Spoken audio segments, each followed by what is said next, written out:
Dans cette formation VBA Access, nous poursuivons le développement de notre application de QCM pour évaluer les candidats.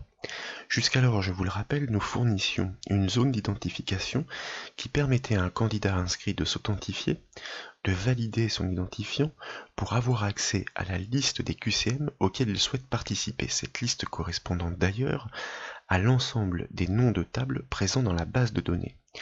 Au choix de ce questionnaire, l'utilisateur, le candidat, est redirigé vers le formulaire qui va lui permettre de passer son test. Dans cette partie, nous souhaitons donc faire en sorte que le candidat n'ait plus qu'à cliquer sur l'un des choix qui lui est proposé comme bonne réponse à la question qui lui est posée, et dans le même temps, nous allons récolter et consolider ces données pour pouvoir faire évoluer la note et donner l'information sur le nombre de questions restantes. À la fin du test, nous devons donc consolider ces résultats et les enregistrer dans la table résultats attachée à l'identifiant du candidat qui, je vous le rappelle, a été passé au formulaire du QCM dans une précédente formation. Je vous rappelle que pour pouvoir réaliser ces manipulations, à partir de la base source qui est fournie sur le site bombage.fr, vous devez l'ouvrir en maintenant la touche Maj du clavier enfoncé, Maj ou Shift si vous préférez, car cette base de données est verrouillée et protégée. Avant donc de permettre à l'utilisateur de pouvoir cliquer sur l'une des zones de texte en guise de réponse donnée à la question qui lui est posée, nous allons commencer par verrouiller cette fois-ci le formulaire du QCM, de manière à ce que l'utilisateur n'ait d'autre choix que de cliquer sur les zones qui lui sont proposées. Pour ce faire donc, nous affichons notre formulaire question en mode création et à l'aide de sa feuille de propriété, dans l'onglet format, nous allons ajuster quelques petites propriétés comme afficher le sélecteur que nous allons basculer à non, le sélecteur et la petite flèche qui pointe sur les enregistrements à gauche du formulaire. De même, nous allons masquer les boutons de déplacement, c'est-à-dire la petite barre de navigation qui normalement se trouve en bas du formulaire, et de la même façon, nous allons faire en sorte que les barres de défilement ne soient pas visibles, que le bouton fermé ne soit pas proposé, et que les boutons de redimensionnement min et max ne soient pas visibles non plus. Nous enregistrons ces modifications, puis nous allons faire un petit essai en repassant par notre formulaire d'accueil liste. Nous tapons un identifiant qui est reconnu, nous le validons, ce qui nous permet d'accéder à la liste des tests proposés par l'application de QCM pour constater en effet que le sélecteur a bien disparu, que les barres de navigation ne sont plus proposées et comme vous le constatez, il n'est plus possible de fermer le QCM, le formulaire du test. Si bien que l'application, petit à petit, est de plus en plus verrouillée. À ce stade néanmoins, comme nous avons ouvert la base de données avec la touche Maj, donc en mode conception, nous pouvons revenir par le biais du bouton affichage en mode création. Petite remarque, petit problème à pallier à ce stade, vous constatez que lorsque nous démarrons le formulaire liste et que nous nous authentifions, parmi les questionnaires qui sont proposés, l'un d'entre eux ne devrait pas figurer, il s'agit de la table résultat.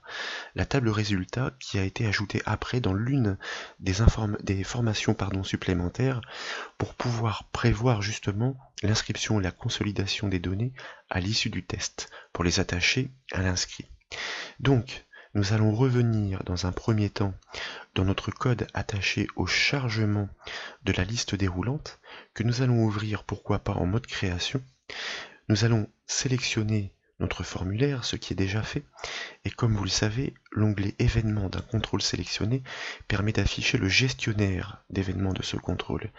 Il y a déjà une procédure événementielle attaché au formulaire, ça veut dire un code qui se déclenche au chargement du formulaire. Pour preuve, lorsque nous cliquons sur le petit bouton en regard de l'événement du formulaire liste, eh bien nous retrouvons le code que nous avions développé pour pouvoir charger cette liste déroulante des noms des tables, c'est-à-dire des noms des questionnaires.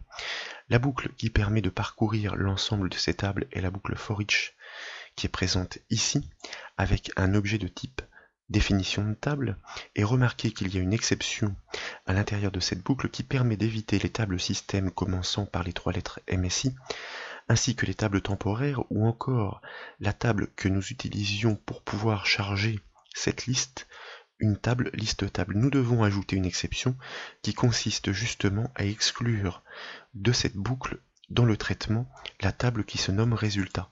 Donc avec le mot-clé end et un test sur le nom de la table propriété name, nous excluons différents d'eux du traitement la table résultat.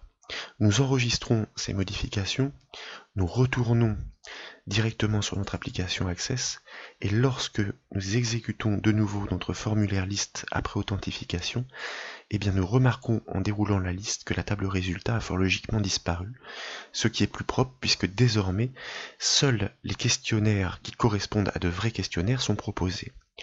Il s'agit maintenant donc de pouvoir petit à petit proposer les fonctionnalités qui permettront à l'utilisateur d'interagir en commençant par les clics sur les choix qui lui sont proposés en guise de réponse donnée. Pour que visuellement ce soit plus parlant pour l'utilisateur, nous nous proposons de modifier l'aspect de chacune de ces zones de texte au survol. Par exemple, nous allons sélectionner la zone de texte choix 1 et dans son onglet événements, notez que comme pour tout contrôle, un événement sur souris déplacée est proposé. Donc, nous allons cliquer sur le petit bouton associé pour l'événement qui se nomme en anglais Mouse Move pour le contrôle choix 1.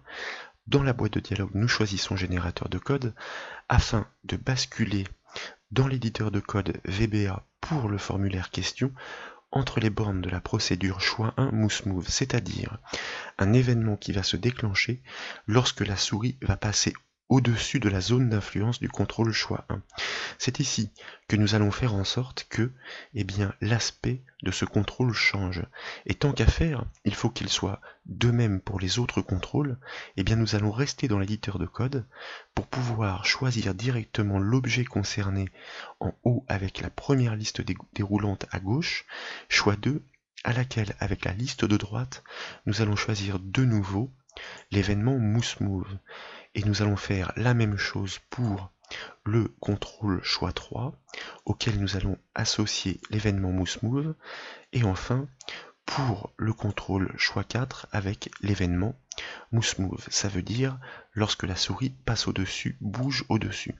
Nous allons supprimer les petites procédures intermédiaires qui ont été créées naturellement au choix de l'objet dans la première liste déroulante, avant que nous n'ayons pu associer l'événement Mouse Move, pour constater que nous avons bien obtenu nos 4 procédures événementielles de la souris qui se déplace au-dessus de chacun de nos objets. Nous enregistrons les modifications, et lorsque nous revenons sur notre formulaire, constatez que bien que nous ne l'ayons pas fait visuellement, chacun de ces contrôles a bien une procédure événementielle qui désormais lui est attachée sur l'événement sur souris déplacée. Donc, nous allons revenir dans notre éditeur de code puisque désormais, l'objectif est de pouvoir coder les instructions qui vont permettre de changer l'aspect de l'une et l'autre de ces zones. Le premier des principes est de modifier aussi l'aspect de la souris au survol, car lorsque le curseur survole une zone de texte, vous remarquez qu'il se transforme. Il ne s'agit plus d'une flèche, il s'agit d'un curseur qui indique que l'on peut saisir dans la zone de texte. Donc nous allons modifier par la même occasion le pointeur de la souris, et ça tombe très bien car c'est la valeur de ce pointeur que nous utiliserons comme test pour savoir si nous sommes au-dessus ou en dehors. Il y a, et c'est pour ça que nous commençons un test avec l'instruction VBA if, une propriété de l'objet VBA screen qui se nomme, alors il faut bien l'écrire bien entendu, screen, c'est le nom d'objet, une propriété MousePointer. MousePointer, tout simplement qui permet de définir par une valeur numérique l'aspect de la souris, du curseur de la souris. Et ici, nous allons commencer par indiquer dans la procédure attachée au contrôle choix 1 que si le pointeur de la souris n'a pas été modifié, cela signifie que juste avant, la souris n'était pas au-dessus de la zone choix 1. Et vous allez voir pourquoi, je m'explique. Ça veut dire que si elle n'était pas au-dessus, ça veut dire qu'elle est passée au-dessus, et donc que nous allons en profiter pour modifier sa couleur de remplissage grâce à la propriété backcolor commune à bon nombre de contrôles. Et comme vous vous souvenez, nous l'avions fait en VBA Excel, la fonction RGB permet de définir par les trois composantes rouge, vert et bleu la couleur que nous souhaitons affecter au remplissage de ce contrôle choix 1. Ici, nous avions fait les tests avant. Nous allons définir les composantes 231, 222 et puis 218. Il s'agit de la couleur qui ressemble ou qui se rapproche de la couleur de fond de la zone question, de la zone de texte de question. Et à ce moment-là, et c'est là que je vais pouvoir vous donner l'explication, eh bien, nous modifions l'aspect du pointeur de la souris en lui attribuant la valeur 1. Une fois encore, si vous double-cliquez sur la propriété Mouse Pointer et que vous enfoncez la touche F1 du clavier, l'aide en ligne de Microsoft vous indiquera quelles sont les valeurs numériques que l'on peut attribuer à cette propriété afin d'en modifier l'aspect. Donc le principe est que, à partir du moment où nous entrons dans la zone d'influence d'un contrôle choix 1, choix 2, choix 3 ou choix 4, eh bien, nous allons modifier l'aspect de son curseur pour que nous puissions conserver la flèche et non ce petit curseur de saisie. Donc, si le curseur a pris la valeur 1, le test n'est plus vérifié. Et c'est tant mieux, parce qu'une souris est en perpétuel déplacement sur une zone de texte, si bien que le code aurait été déclenché à l'infini. Une fois que la valeur a été basculée, eh bien, nous allons modifier la couleur du fond de la zone de texte, si bien que, eh bien que la souris continue de se déplacer, le code ne sera pas réexécuté. Nous utilisons donc la valeur du pointeur comme un test. Nous allons voir ce que cela donne à ce stade. Nous exécutons de nouveau notre formulaire liste. Nous tapons un identifiant qui est reconnu dans la table des inscrits. Nous choisissons, puisque désormais nous pouvons, un formulaire dans la liste déroulante qui les propose, et remarquez que lorsque nous pointons en effet sur la zone choix 1, sa couleur de fond change pour se rapprocher de celle de l'entête, et le pointeur de la souris est bien conservé comme une flèche. En revanche, remarquez que cette couleur demeure et que plus aucune réaction ne se produit au survol des autres zones de texte. Ceci est tout à fait normal puisque, pour deux raisons d'ailleurs. La première est que nous n'avons rien codé sur les autres zones de texte, et puis la deuxième est que nous avons fait un test qui consiste à dire qu'une fois que la valeur du pointeur a été modifiée, eh bien nous ne revenons pas sur ce que nous avons fait, le code est bloqué. Nous allons faire de même donc pour les autres zones de texte. Repassons en mode création et nous retournons dans notre éditeur de code. Comme nous avons prévu les autres procédures événementielles, il ne reste plus qu'à copier et coller ce code en adaptant le nom d'objet, c'est-à-dire le choix 1 que nous transformons en choix 2, puisqu'il s'agit bien des zones de texte correspondantes pour lesquelles nous modifions la couleur de fond. En ce qui concerne l'aspect du pointeur, eh bien les réglages, eux, sont exactement les mêmes. Bien sûr, encore une fois, si nous testons le code à ce stade, il est loin d'être fonctionnel dans la mesure où nous avons bien codé les instructions qui permettent de définir que si la souris venait à se déplacer au-dessus de l'un de ces contrôles, eh bien l'aspect devait changer. Mais dès lors que la valeur du pointeur était passée à 1, eh bien comme le test indique que si la valeur vaut 0, alors nous faisons la modification, sinon nous ne la faisons pas, ce qui laisse à penser que la souris est toujours en train de se déplacer au-dessus de l'un des contrôles.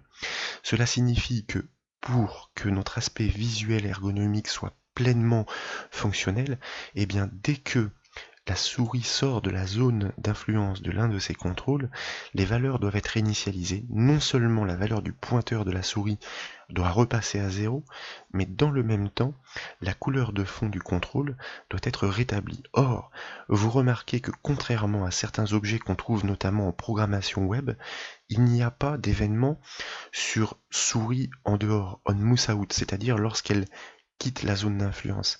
Qu'à cela ne tienne, nous allons utiliser le formulaire en cliquant sur sa section détail pour l'activer, de manière à dire que si la souris est détectée au survol au-dessus du formulaire, pour nous ça veut dire qu'elle est sortie de l'un de ces contrôles, et bien nous allons réinitialiser toutes ces valeurs, si bien que les autres mouse move sur les autres contrôles choix fonctionneront puisque la valeur du mouse pointer du test de la fonction if sera revenue à 0. Pour la section détail de ce formulaire donc, nous allons associer un code à l'événement sur souris déplacée en validant le générateur de code pour revenir dans l'éditeur de code. Et nous constatons en effet que nous nous retrouvons entre les bornes de la procédure DetaiMouseMove car ancestralement c'est comme ça qu'avait été nommé cette partie du formulaire, ce formulaire détail, et d'ailleurs il faut éviter les noms et les caractères latins avec des accents donc dans les noms des objets. Donc sur souris déplacée, sur le formulaire, nous pourrions pourquoi pas réutiliser une partie du code afin d'optimiser les répliques. En l'occurrence ici le test est inverse car si nous venons de l'une de ces zones de saisie, nous savons que normalement la valeur du pointeur de la souris vaut un mouse pointer. Et bien si ce test est vérifié, ça veut dire que nous en sortons et nous repassons sur le formulaire. Il faut donc réinitialiser ces valeurs. Commençons par rebasculer la valeur du mouse pointer à 0 et nous allons réattribuer exactement les valeurs d'origine pour chacun des 4 contrôles, choix 1 à choix 4, et là c'est une capture d'écran avec l'outil pipette de Photoshop qui nous avait permis de prélever la couleur pour en connaître les composantes RVB et je les restitue ainsi directement dans le code. Il s'agit donc de réinitialiser, comme je vous le disais, les 4 composantes. Alors là une petite erreur parce que nécessairement une composante étant compris entre 0 et 255 ne peut pas avoir 4 chiffres. Nous faisons un copier-coller pour l'ensemble des autres contrôles de manière à pouvoir adapter les noms d'objets. Au survol donc de la partie détail du formulaire, eh bien si le pointeur a la valeur 1, ça veut dire qu'il vient de l'une des zones de texte, nous le rebasculons à 0 pour que le survol sur les autres soit pris en compte et nous réinitialisons la couleur pour chacune des zones de texte puisque nous ne savons pas forcément de laquelle la souris vient, de manière à ce que l'aspect visuel fonctionne. Nous refaisons un petit test en tapant un identifiant reconnu, nous choisissons un test dans la liste déroulante qui désormais est verrouillée, et lorsque nous faisons un essai au survol, eh bien vous remarquez que, en effet, cette fois-ci, pour l'utilisateur, pour le candidat, c'est plus ergonomique dans la mesure où au survol, la zone de réponse change de couleur, mais dès lors que la zone d'influence est quittée, eh bien vous remarquez que toutes les valeurs sont réinitialisées pour que l'aspect soit le plus parlant possible pour le candidat. Très bien donc, à ce stade, nous revenons sur notre formulaire en mode création et nous allons poursuivre petit à petit le développement de notre application. L'objectif est de pouvoir récolter les réponses fournies au clic de l'utilisateur sur l'une de ces réponses, ce qui signifie que désormais, eh bien, nous devons en effet ajouter un code dans chacune de ces zones de texte. Nous allons commencer, comme tout à l'heure, par créer les procédures événementielles. Nous sélectionnons donc le premier contrôle choix 1 et dans l'onglet événement de sa feuille propriété, pour l'événement, le premier en l'occurrence qui est proposé au clic, nous cliquons sur son bouton, nous choisissons générateur de code afin de basculer directement entre les bornes de sa procédure et nous allons faire de même pour l'ensemble des autres contrôles directement depuis l'éditeur de code comme nous l'avons fait tout à l'heure, en choisissant tout d'abord l'objet choix 2 depuis la liste de gauche, son événement au clic associé depuis la liste de droite, et ainsi de suite pour les contrôles choix 3 et choix 4. Si bien que, comme nous sommes en train de préparer le terrain, et bien ensuite nous pourrons commencer petit à petit à déclarer nos variables et à développer le code qui permettra de récolter et de consolider ces résultats. Comme les procédures sont classées par ordre alphabétique et non par thème, je les regroupe de manière à obtenir un code qui soit tout de même plus structuré dans la présentation au final, et je les positionne par ordre alphabétique, les unes en dessous des autres par coupé-collé, comme ceci. Une fois que toutes nos procédures sont prêtes, nous allons donc pouvoir commencer à initialiser toutes les variables dont nous avons besoin. Petite remarque néanmoins, lorsque l'utilisateur répondra à l'une des questions en cliquant sur l'un des choix qui lui est proposé, nous allons donc exécuter une procédure de code située entre les bornes de la procédure associée à l'événement du contrôle, en l'occurrence le nom du contrôle qui a été cliqué. Eh bien, si nous déclarions les variables à l'intérieur de ces procédures, comme vous le savez, leur durée de vie serait limitée aux bornes de ces procédures. Or, nous avons besoin de porter au-delà les résultats que nous allons consolider. Tout simplement parce que, d'un clic à un autre, le QCM doit nous proposer au fur et à mesure la question suivante à laquelle nous allons répondre de la même manière pour cumuler la note qui doit être reconnue, portée, pour connaître le nombre de questions restantes et au passage, nous allons même en profiter pour calculer la durée passée pendant l'évaluation de manière à pouvoir permettre un classement double tri à l'issue du test. Cela signifie que nous avons besoin de déclarer des variables publiques dont la durée de vie sera limitée non pas aux bornes de la procédure, mais tout simplement à la durée du programme. Nous commençons par ajouter l'instruction option explicite en en-tête de code. Je vous rappelle que cette instruction va demander à VBA de nous imposer de bien déclarer toutes les variables que nous allons utiliser, question de sécurité pour éviter les problèmes de syntaxe notamment. Puis, nous allons déclarer, mais très peu, les variables publiques dont nous avons besoin. Comme je vous le disais, nous commençons par déclarer la variable la note, qui porte bien son nom, qui va permettre de consolider, de cumuler les points qui vont être comptabilisés lorsque la réponse donnée sera équivalente à la bonne réponse qui est inscrite en base de données. En l'occurrence, qui est rappelée sur l'un des contrôles présents sur le formulaire mais masqué.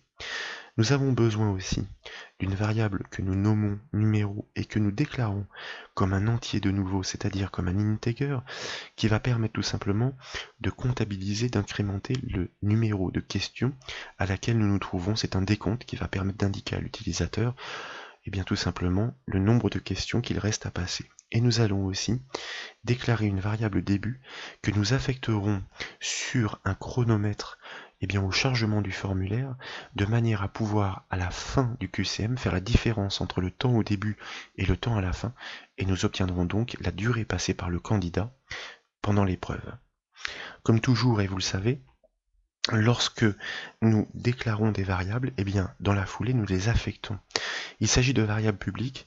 La façon la plus simple de les affecter pour que cette affectation se produise au début du code, c'est au chargement du formulaire. Donc, dans la foulée, nous nous plaçons entre les bornes de la procédure formLoad et nous allons affecter, initialiser les variables publiques que nous venons de déclarer, en commençant logiquement par affecter notre variable numéro à 0, tout simplement parce que lorsque le formulaire se charge, aucune question n'ayant été passée, forcément, le numéro vaut 0. Nous allons en profiter pour caler notre variable début sur la valeur que lui renvoie la fonction timer de VBA que nous avions d'ailleurs démontré ou présenté plutôt dans la formation qui permettait d'archiver les données et à l'issue de fabriquer un diaporama avec une temporisation que nous faisions grâce à un timer et une instruction doEvents dans une boucle. Timer renvoie le temps qu'il est précisément, en millisecondes, à l'instant T au chargement du formulaire. Il s'agira ensuite de faire la différence quand le test sera terminé. Puisque nous en sommes à l'initialisation de ces variables, nous allons en profiter pour donner les informations de départ à l'utilisateur dans les petites zones qui sont prévues à cet effet. Ici, il y a un petit label qui se nomme NBREST, le nombre de questions restantes, et puis un autre qui se nomme note, c'est-à-dire les points cumulés au fur et à mesure de l'évaluation. Forcément, NBREST, le nombre de questions restantes au début, c'est-à-dire au chargement du formulaire, vaut 20. Il en reste 20 puisque aucune n'a encore été passée. Et la note, dans la mesure où pour l'instant aucun point n'a pu être consolidé, vaut 0. Notez que nous inscrivons ces valeurs numériques entre guillemets pour qu'elles soient transformées en texte, puisque nous accédons au contenu des étiquettes par la propriété caption, donc il s'agit bien de texte.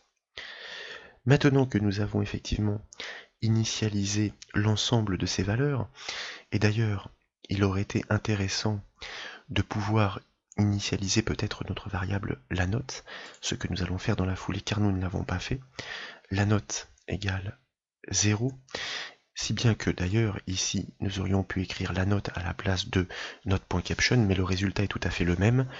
Nos variables donc publiques étant initialisées, y compris la variable de temps début, nous allons maintenant pouvoir commencer à écrire le code qui va permettre de récolter et de consolider les résultats fournis par le candidat au fur et à mesure de son évaluation. Comme l'ensemble des traitements, quelle que soit la zone cliquée, est exactement ou sont exactement les mêmes, à ceci près que l'une ou l'autre de ces zones de texte va passer un numéro différent correspondant à la zone sur laquelle le clic a été effectué. Donc comme ces traitements sont sensiblement identiques, nous allons créer une procédure de traitement externe que chacune de ces procédures de code attachées au contrôle choix appellera pour pouvoir réaliser la consolidation des résultats. Donc, pour pouvoir créer cette procédure, nous utilisons les mots-clés private sub comme toujours, sub pour subroutine, nous nommons la procédure externe que nous sommes en train de construire, nous la nommons consolidation. Cette procédure va certes effectuer des traitements identiques, mais selon un paramètre qui doit lui être passé, qui va permettre de reconnaître quelle est la zone de texte qui a été cliquée, c'est-à-dire plus concrètement, quel est le choix qui a été fourni par le candidat à la question qui lui était posée. Ce choix donc sera passé en paramètre par chacune de ces procédures à l'appel de la fonction consolidation. Ce que nous allons faire tout de suite, nous prélevons le nom de notre procédure consolidation et fort logiquement notre contrôle choix 1 va passer comme paramètre le paramètre 1, alors forcément entre guillemets, puisque notez que nous avons nous déclaré dans la signature de notre fonction, de notre procédure, le paramètre, la variable le choix, comme un string, une chaîne de caractères. Et nous faisons exactement la même chose pour chacune des autres procédures de code attachées à chacun des contrôles zone de texte. Pourquoi nous l'avons déclaré comme un texte? Tout simplement parce qu'il nous faudra comparer cette valeur avec celle qui est inscrite dans la zone réponse du formulaire et qui est masquée, à laquelle nous allons accéder à son contenu. Cette zone réponse, la voici, c'est un label. C'est elle qui contient la bonne réponse de la question qui est posée, et donc nous y accédons par sa propriété caption qui renvoie à un texte que nous allons comparer une valeur de type textuel de manière à ce qu'il n'y ait pas de problème de typage de données dans la comparaison. À chaque fois donc que cette procédure consolidation est appelée, cela signifie que l'utilisateur a cliqué sur l'un des choix, l'une des cases qui lui était proposée en guise de réponse. Il faut nécessairement que sa valeur soit prise en compte, qu'elle soit comparée, et puis que la question suivante lui soit posée. Nous allons commencer par incrémenter ou plutôt caler certaines de nos variables, comme par exemple la variable numéro, que nous allons commencer par incrémenter. Pourquoi?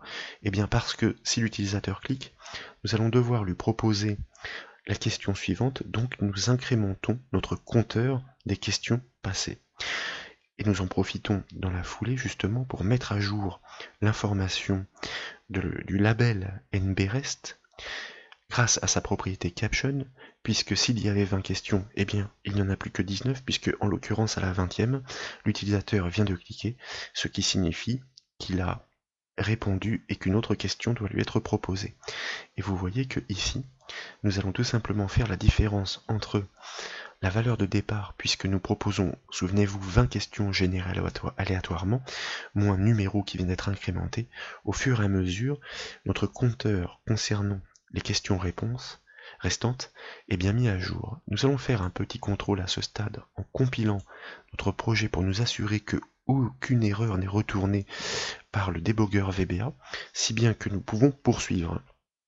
Ici, logiquement, comme je vous le disais donc, nous devrions proposer la question suivante à l'utilisateur, mais à ce stade, nous n'avons pas encore consolidé ni la note, et nous n'avons pas encore fait le choix pour savoir si nous sommes arrivés à la fin du questionnaire. Et ça, c'est une remarque importante, car si nous sommes arrivés à la fin des 20 questions, fort logiquement, le code ne devra pas proposer de passer à la suivante, sinon une erreur va être générée. Ici, avant toute chose, la première instruction à réaliser consiste à comparer la valeur fournie par l'utilisateur, transmise par le paramètre le choix, et chacune des procédures, donc c'est un numéro qui correspond au numéro de réponse fourni. Le but du jeu est de savoir si ce numéro est bien équivalent au numéro de la bonne réponse qui, comme je vous le rappelle, est mémorisé dans le contrôle réponse invisible sur le formulaire. Et bien, si ces deux valeurs sont équivalentes, ça veut dire que la réponse est bonne. Si la réponse est bonne, nous devons donc incrémenter la valeur de la note. La note est égale à la note plus 1, ça veut dire que nous comptabilisons les points. Et dans la foulée, bien entendu, nous allons sur le formulaire mettre à jour l'information dans le label qui se nomme note par sa propriété caption afin de pouvoir comptabiliser les points et les afficher à l'écran au fur et à mesure, c'est-à-dire en temps réel pour le candidat. Nous venons donc d'incrémenter notre compteur des numérotations. Nous avons affiché l'information dans le label, nous venons de faire un petit test sur le numéro de réponse fourni par l'utilisateur afin de le comparer à la bonne, d'incrémenter la note si le test est un succès, d'inscrire le résultat en temps réel dans le label note. Il s'agit maintenant de faire un test avant de passer à la question suivante pour savoir si d'aventure nous ne serions pas déjà à la fin du questionnaire pour ne pas générer d'erreur de traitement, puisque le GoToNext que nous utiliserons tout à l'heure générerait une erreur lorsqu'il n'y a plus d'enregistrement. Tout simplement parce que nous avons aussi un traitement à faire lorsque nous arrivons à la fin du questionnaire. Eh bien, nous savons que nous sommes à la fin du questionnaire grâce à nos variables, et en l'occurrence notre variable publique numéro que nous incrémentons à chaque passage et que nous avions initialisé à 0, lorsque numéro vaut 20, cela signifie que nous avons passé les 20 questions, et bien à ce moment-là, nous allons devoir mettre à jour ces informations consolidées dans la table résultat, attachée à l'identifiant de l'inscrit, puisque cet identifiant figure dans la table inscrit qui lui est liée, c'est la table parent. Tout est question donc de relation dans les tables, entre les tables pour une base de données relationnelle. Il nous faut commencer par déclarer judicieusement les variables dont nous aurons besoin, en l'occurrence ici, puisque nous allons insérer des données dans une table, nous avons besoin, maintenant nous en avons l'habitude, d'une variable requête que nous déclarons comme un string et qui va permettre de mémoriser la syntaxe SQL qui va mettre à jour les données. Et une requête peut être exécutée par un objet base de données, donc nous déclarons notre variable la base, comme nous le faisons désormais régulièrement, comme un database, chose que nous pouvons faire à ce stade car ce projet a déjà la référence Microsoft ActiveX Data Object nécessaire pour instancier des objets qui permettent de piloter les éléments de base de données. Ce n'est pas tout, il nous faut une dernière variable, vous allez le comprendre très vite, qui est nécessaire, qui se nomme la durée. C'est elle qui va permettre de stocker l'information sur la différence de temps entre le début initialisé au formLoad et la fin que nous allons désormais prélever puisque nous sommes à la fin du questionnaire, pour pouvoir l'inscrire comme critère supplémentaire de tri, de classement dans la table résultat. Notez que le fait d'avoir déclaré ces variables précisément dans l'instruction if, non seulement limite leur durée de vie aux bornes de la procédure, mais encore plus précisément à l'instruction if and if. Car dans tous les autres cas, c'est-à-dire lorsque nous n'avons pas atteint les 20 questions, nous n'avons pas besoin de la mise à jour de ces données, donc nous n'avons pas besoin de ces variables. Nous allons commencer par initialiser maintenant nos variables comme nous en avons l'habitude. Notre variable, la base, est une variable objet, donc nous utilisons le mot-clé set pour pouvoir l'affecter, comme nous le faisons à chaque fois, grâce à l'objet application et sa méthode currentDB, qui permet de pointer sur la base de données en cours, si bien que désormais notre objet, la base, désigne la base de données en cours, ce qui nous permettra par le biais de requêtes d'attaquer directement ces tables. Nous en profitons aussi pour initialiser, affecter notre variable la durée, qui est égale à la différence de temps entre le temps qu'il est maintenant et le temps qu'il était au début du test, c'est-à-dire le temps qu'il est maintenant, fonction timer, moins le temps qu'il était au début du test enregistré dans la variable début. Donc, nous allons réaliser un petit débogage pour nous assurer que tout va bien à ce stade. Et puis, le point délicat désormais, notre syntaxe SQL à exécuter que nous enregistrons dans la variable requête, il s'agit d'une requête ajout. Nous allons ajouter les données consolidées. Les mots-clés à utiliser dans une syntaxe SQL pour pouvoir ajouter des données sont les mots-clés insert, into, suivis du nom de la table concernée, c'est-à-dire dans laquelle nous allons insérer ces résultats. Cette table se nomme résultats. Et puis, il faut lister ensuite, entre parenthèses, énumérer, séparer par des virgules, les noms des champs qui sont concernés par ces mises à jour, c'est-à-dire les noms des champs dans lesquels nous allons écrire. Alors ici, nous les connaissons tout simplement parce que c'est nous qui les avons créés. Il s'agit des champs res-id, res-nom, res-note, res pour résultat d'ailleurs, et enfin res-durée. Alors il faut surtout ne faire, et c'est très important, aucune erreur dans la saisie des noms des champs, car sinon, fort logiquement, une erreur d'exécution se produira au moment de l'exécution de la requête. Alors notre requête n'est pas finie dans sa syntaxe, mais je reviens sur la structure de notre table résultat pour constater effectivement que le premier champ resnum n'est pas renseigné car il s'agit d'une incrémentation automatique. Res-id va correspondre à l'identifiant attaché du candidat reconnu dans la table inscrit. Remarquez que nous n'avons pas désigné le champ resdate car celui-ci est associé en création de table à une valeur par défaut, la fonction date, qui permet de mettre la date du jour automatiquement à chaque nouvel enregistrement. Et puis nous avons les champs resnom, resnote et resdurée, exactement comme nous l'avons écrit dans notre syntaxe SQL. Ce que nous avons inscrit jusqu'alors consiste à dire que donc nous souhaitons insérer des données dans la table résultat pour les champs dans l'ordre res-id, res-nom, res-note et res-durée. Mais quelles sont les valeurs que nous souhaitons y inscrire? Eh bien, c'est le mot-clé dans la syntaxe SQL values, suivi entre parenthèses de l'énumération de ces valeurs, qui va tout simplement permettre d'inscrire dans le même ordre, chronologique donc, les valeurs dans les champs listés précédemment.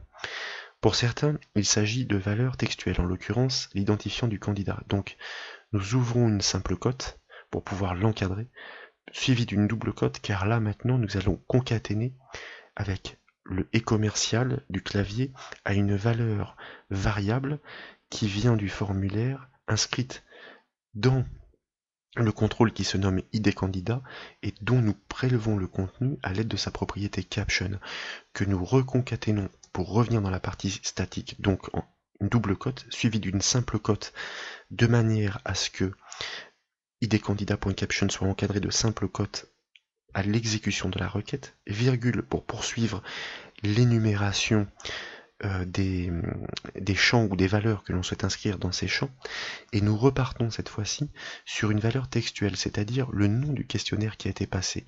Donc nous retapons une simple cote, suivie d'une double cote, suivie du caractère de concaténation pour pouvoir associer cela à une valeur dynamique qui est contenue, souvenez-vous, dans une formation précédente, dans le label qui se nomme qui servait à faire le transfert d'informations, en l'occurrence du nom du formulaire, le nom du questionnaire, pardon, d'un formulaire à un autre, que nous concaténons avec, nous reprenons la partie statique double cote, simple cote, virgule, et cette fois-ci donc, nous atteignons effectivement les champs qui sont numériques, la note et la durée, donc il n'y a plus besoin de les encadrer de simple cote cette fois-ci, il s'agit juste de briser la partie statique, de la concaténer avec la variable qui représente la note mémorisée sous le nom de variable la note, que nous concaténons avec la partie statique entre double cote pour pouvoir mettre la virgule, nous rajoutons une double cote pour pouvoir briser cette partie statique et revenir en partie dynamique afin de concaténer avec la partie variable pour la durée que nous inscrivons dans le dernier champ énuméré dans la syntaxe SQL, le champ res-durée. Alors tant qu'à faire d'ailleurs, nous en profiterons pour y inscrire seulement la partie entière, que nous concaténons donc avec une parenthèse pour pouvoir terminer la syntaxe SQL. Tant qu'à faire, je vous le disais ici, puisque d'ailleurs nous avions déclaré notre champ, nous l'avions typé comme un entier, nous utilisons la fonction VBA int pour transformer le résultat retourné par la différence entre ces deux valeurs en valeur entière, puisque à coup sûr, il s'agirait d'une valeur décimale. Nous allons vérifier notre syntaxe SQL. Insert into la table résultat pour les champs résidé, virgule resnom, virgule resnote, virgule resdurée. Quelles valeurs? Les valeurs values, simple code concaténé à idcandidat.caption, que nous concaténons à une simple cote pour pouvoir l'encadrer.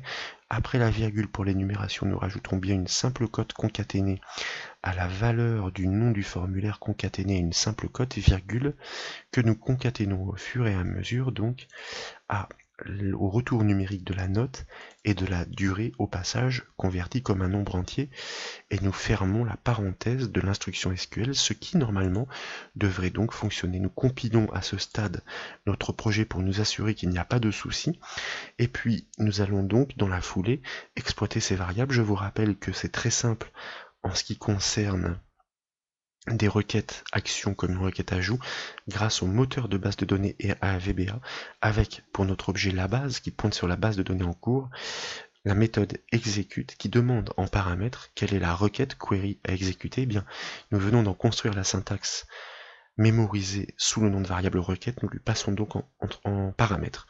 Il s'agit de donner l'information aussi à l'utilisateur pour lui indiquer que son test est terminé, par le biais d'une fonction classique msgbox entre double cotes, puisque à ce stade, grâce à la méthode execute de la base de données, pour la requête que nous avons construite, eh bien, tous ces résultats sont consolidés, rattachés à son identifiant, dans la table résultat. L'information donc que nous livrons ici consiste à lui informer que l'évaluation est terminée et que ces résultats sont archivés en base de données. On n'en ajoute pas plus pour l'instant, tout simplement parce que c'est dans une prochaine étape que nous réaliserons le code qui nous permettra effectivement de réaliser des tris, des classements et d'aller encore un peu plus loin dans le développement de cette application de base de données. Message box, l'évaluation est terminée, vos résultats sont archivés en base de données. Il s'agit, comme vous le savez, à partir du moment où nous ouvrons la connexion à une base de données de code propre, il faut nécessairement fermer la connexion à la base de données afin de libérer les ressources. Et de la même façon, puisque nous avons utilisé une variable objet, eh bien nous devons le décharger afin de libérer la mémoire notamment. Sinon, c'est ce que l'on appelle le garbage collector qui se déclenche et qui va purger tous les éléments qui vraisemblablement ne lui semblent plus utiles, mais il reste toujours des traces à droite et à gauche. Il est important de coder propre, donc, eh bien nous déchargeons les variables objets que nous avons utilisées. Dans le cas en effet où nous avons bien atteint la fin du questionnaire, eh bien nous insérons ces valeurs consolidées en base de données, mais dans le cas contraire, nous n'avons pas encore dit quoi faire, il faut bien s'en occuper dans la mesure où pour l'instant, eh bien rien ne permet au candidat d'évoluer dans les questions du questionnaire, donc à aucun moment pour l'instant il ne sera en mesure d'atteindre la fin du questionnaire. Dans le cas contraire, ça veut dire lorsque notre numérotation n'a pas atteint les 20 questions générées aléatoirement, eh bien nous allons au clic de l'utilisateur utiliser l'objet d'OCMD que nous connaissons bien désormais, qui propose de nombreuses méthodes pour réaliser des commandes, et en l'occurrence une méthode qui se nomme GoToRecord et qui permet de se déplacer entre les enregistrements qui sont utilisés comme source de données du formulaire. Donc on est bien obligé de lui indiquer quelle est la nature de l'objet sur lequel nous agissons. Il s'agit d'un formulaire reconnu par la constante ACDataForm proposée par IntelliSense, et fort logiquement, ensuite, eh bien VBA nous demande quel est ce formulaire que nous nommons entre guillemets par son nom. Il s'agit du formulaire question. Et enfin, quelle action souhaitons-nous faire sur ces enregistrements? Nous souhaitons passer au suivant, donc la valeur de constante ACNext. Suite à quoi, logiquement, notre code doit fonctionner, si bien que nous allons dans la foulée aller le tester. Nous fermons le formulaire question qui était en mode création et nous faisons une simulation complète. Nous tapons un identifiant reconnu, 1, 2, 3, 4, 5, 6 par exemple, qui est recensé dans la table MSI inscrit. Nous validons par OK, et lorsque nous choisissons un formulaire, eh bien le test commence. Est-ce qu'il est fonctionnel, une grande quantité de mémoire vive limite les accès de disque, limite l'occupation du processeur, limite les accès mémoire. Donc nous cliquons sur le choix qui nous semble être le bon, et vous remarquez que en même temps que nous passons à la question suivante, ce qui est parfait, eh bien le décompte et la consolidation s'effectuent bien en bas du formulaire. Nous avons bien répondu, donc nous obtenons la note de 1, il ne reste plus que 19 questions. Dans Word, CTRL+N permet de ouvrir un document, fermer le programme, créer un nouveau document, sauvegarder le travail, créer un nouveau document. La réponse est encore une fois correcte. Tout semble bien fonctionner. Néanmoins, nous pourrons constater un petit dysfonctionnement visuel qui est assez disgracieux. Un freeware est un programme limité dans le temps, bridé de démonstration gratuit. Alors limité dans le temps, non, gratuit, oui, bien sûr. Et nous passons d'une question à une autre. Le petit problème disgracieux dont je vous parlais est le fait qu'au clic sur l'une de ces zones de saisie, eh bien vous constatez que le focus lui est donné et que ce focus est conservé sur la question suivante. Pour pouvoir pallier ce souci, le problème c'est que un formulaire doit nécessairement activer une zone lorsqu'il s'affiche au démarrage ou lorsqu'il change d'enregistrement.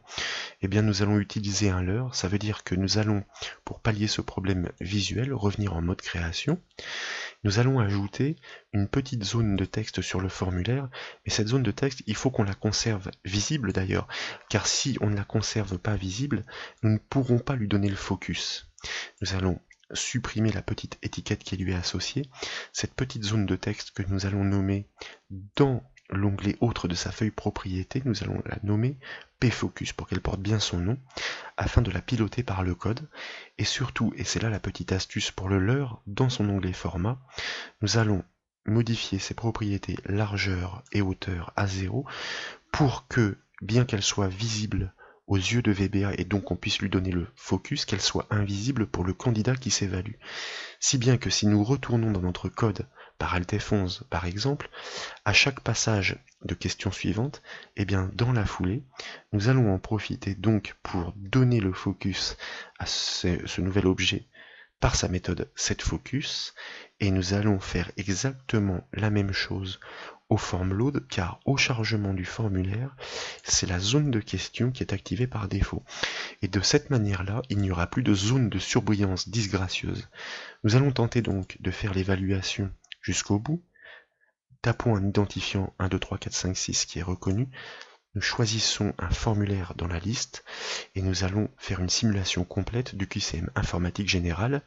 Net signifie réseau, donc nous cliquons, une URL est une adresse, et vous remarquez que du coup le focus a bien disparu, que nos effets au survol de la souris sont tout à fait fonctionnels et que petit à petit notre application est de plus en plus agréable à dérouler pour le candidat. La touche impré-écran du clavier permet d'imprimer les informations à l'écran. Alors c'est de capturer l'écran effectivement dans le presse-papier. Le raccourci clavier pour couper est bien CTRL-X. Quelle branche du registre n'existe plus? Eh bien là j'aurais du mal à vous le dire. Alors à vue de nez ce serait celle-ci. Oui, en effet c'est bien ça. En langage C, les commentaires se font bien entendu alors de cette façon-là. Quelle fut la première machine sous Unix? Eh bien, c'est difficile à savoir, nous allons tenter cette réponse, mais a priori c'était la bonne. Linux est un système d'exploitation, URL signifie Unique Resource Locator. Ah, je me suis trompé, effectivement, un logiciel bitmap travaille sur des points. Le mot américain pour octet est byte. Qui a mis sur le marché l'Unix nommé Xenix? Si vous le savez, tant mieux, car moi je ne le sais pas. J'aurais tendance à dire HP, eh bien non. Pour un Pentium 3 800 MHz, ces questionnaires sont anciens, ils ne sont plus d'actualité, on est bien d'accord, hein, mais ils servent juste de test et pour manipuler les données, et nous referons ensuite des questionnaires qui seront au goût du jour. La première opération après avoir installé un disque dur est de le défragmenter, de le partitionner. La taille kilooctet d'un fichier signifie 8 kilooctets forcément. Un logiciel vectoriel, il travaille sur des formes. Dézoner un lecteur DVD, alors ça c'est d'un autre temps, de lire tous les DVD, quelle que soit la zone géographique RVB pour les composantes rouge, vert, bleu d'une couleur. Nous arrivons petit à petit à la fin de notre questionnaire. Le but du jeu est de constater si notre message se déclenche bien et si les résultats consolidés sont bien inscrits en base de données. Une souris sans fil fonctionne par infrarouge. Je souhaite créer des animations pour le web, j'utilise Flash, mais Flash justement n'est plus d'actualité puisque il y a beaucoup de problèmes de sécurité avec ce logiciel. Vous constatez que nous sommes bien arrivés à la fin des questions, que le candidat en est informé. l'évaluation est terminée, vos résultats sont archivés en base de données. Est-ce vrai?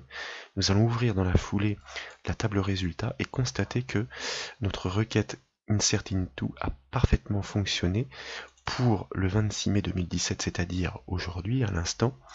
Eh bien, sur le test informatique général, nous avons obtenu la note de 18 en 130 secondes, ce qui sera un critère de tri supplémentaire avec la note pour pouvoir réaliser les classements des candidats à l'issue. Quoi qu'il en soit, 18 est une très bonne note pour un candidat qui veut s'évaluer sur l'un ou l'autre test qu'il s'agira de remettre au goût du jour au fur et à mesure. Mais constatez que pour la partie que nous souhaitions développer jusqu'ici pour faire évoluer notre QCM a parfaitement fonctionné, à savoir récupérer les informations fournies par l'utilisateur au clic de manière à les consolider pour pouvoir les inscrire en table de base de données liées à l'issue dans la table de réception afin de les archiver.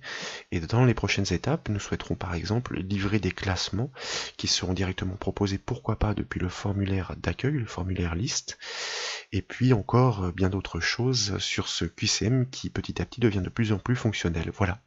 J'espère que cette formation vous a plu. Si c'est le cas, je compte sur vous pour mettre un petit j'aime sur la vidéo, ce serait très sympa de votre part. Et comme vous le savez, vous pouvez retrouver toutes les autres formations sur le site bombage.fr. Je vous remercie.